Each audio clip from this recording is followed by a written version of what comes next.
Hi YouTube, here's my orchid update for December 21st, 2019. And so here are my orchids on the mantle. These mostly are Phalaenopsis, and as you can see the spikes are progressing quite nicely. I think a few of them are ahead from last year. And there are a few new blooms, but I'll get to that shortly. Ludisia discolor is coming along quite nicely with this spike and this spike. Sophronides cernua or Cattleya cernua is still in bloom. So most of the flowers are open. One flower has already dropped off for some reason. But these will be around for a couple more weeks. And that's it. These are not terribly long-lived, but they are very bright and cheerful for this holiday season. And speaking of bright and cheerful,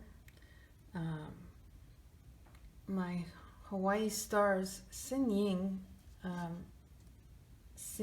Ying Hawaii Stars just opened. This is a first-time bloomer, and if you can believe it, it actually smells like candy cane.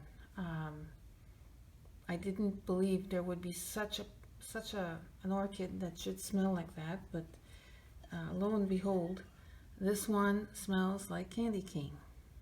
So very impressive. And that's my cat meowing for some unknown reason. So next to it are my lady slipper twins. I don't think you've seen this one before. This is my Paphiopedilum alba, and this was not supposed to be an alba, but it is an alba, and it's lovely nevertheless. I like it very much. The plant seems healthy enough. There is no new growth on it, so it's probably going to be a while before I see more flowers. But here's a close-up of the pouch, and yeah, it's just kind of lovely.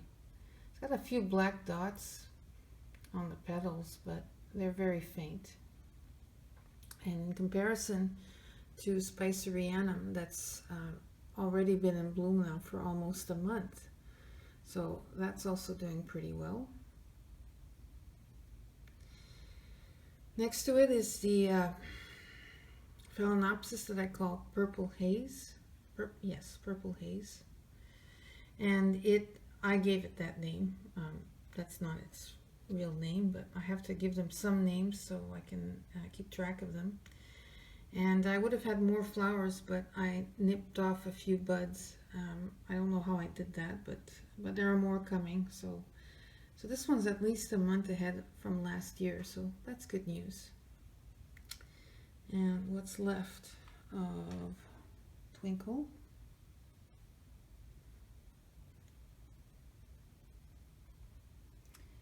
And Epidendrum ciliare.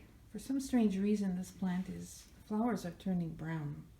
I don't know if that's the sun, because it gets a lot of daytime sun. They're still scented at night, but I don't know why there's all these brown spots on them. So that's kind of worrisome. So on my last update, you did see this one. This is Phragmipedium sedenii, and it's doing really well. This is its 7th flower, or 6th flower, I can't remember now, but and it's got another bud on the way, so this one should be in bloom until mid-January at least. So I don't know if it'll continue to flower, but the plant is doing really well. And I've noticed that there are new growths coming out of the same growth that's in flower now, so this plant's fairly active. Next to it is the Phragmipedium that I'm beginning to get a love-hate relationship with. This is Andean Fire, and here's its really long spike, and finally the flower is opened. So there it is. I'm not exactly sure about the color, but it has a greenish dorsal not very much red, and it's the same thing with the pouch. It's kind of green, lime green with a bit of red, and the petals are hairy and not so much red on them, but the back side of them are very red, which is really a shame. So I'll have to turn the plant around to show you, but they're really quite lovely on the back. They're very intensely red, so unfortunately the best part of the flower is the back side, which is not really a good sign. But it has a really lovely pouch. I do like the pouch. It's nice. The patterning inside is lovely. And I'm stuck with this plant for a while, it seems, because if you look at it from the top, there are more buds. This one, the larger one on the left, should open fairly soon. And if I can change the angle here, there in this top bunch there is one bud here, one bud on this side, and certainly something else in the middle here. So yeah, so I think this plant, whether I like it or not, is going to be blooming for some time. So Phragmipedium, Andean Fire.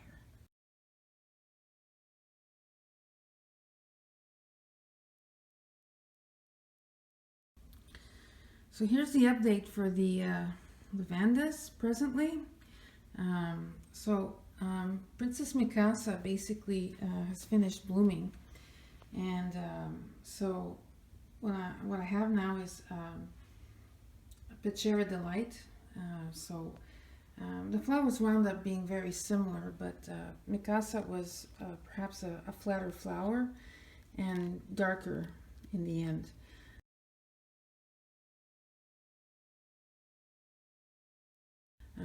But anyways, it lasted about 2 months, and I expect Pachara Delight to last just as long.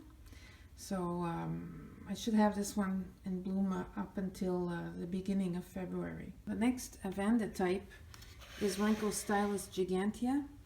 And I've lost a lot of leaves on this plant. I don't know, it's hard to get the culture right for this plant. So last year it only gave me 8 flowers, and this year it's going to give me maybe about 12 or 13 flowers. So this should be in bloom in a couple of weeks. And these are scented, and they're kind of burgundy and white. Next is Kalapana Delight, which was a plant which I obtained last year in bloom, or in bud I should say, and it's put out a spike which has been growing now for quite some time, and finally the buds are forming. So I can't wait to see how many flowers I'm gonna have. I think I had like 6 last year. I think I had 6 or 7 flowers.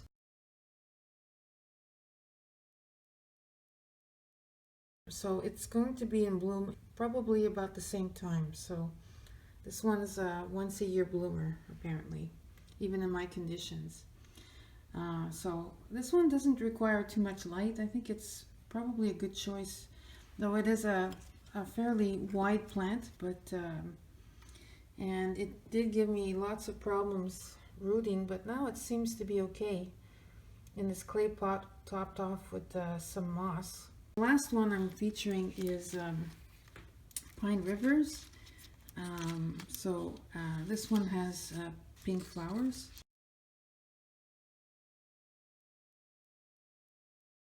This one loves to bloom in the springtime, and I've been looking into the leaves, and finally, if you kind of look in here, there's a spike.